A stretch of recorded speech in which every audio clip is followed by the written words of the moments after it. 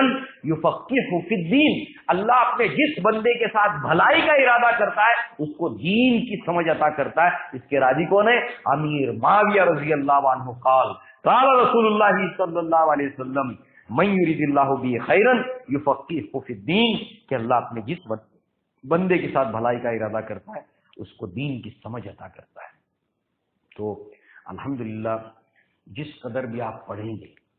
میں اپنے تجربات اور مشاہدات سے کہہ رہا ہوں، آپ کو زبردست محبت ہو جائے گی امیر معاویہ رضی اللہ عنہ سے. اتنا آپ نے اسلام کے لیے ایک زبردست پلیٹ فارم اپنے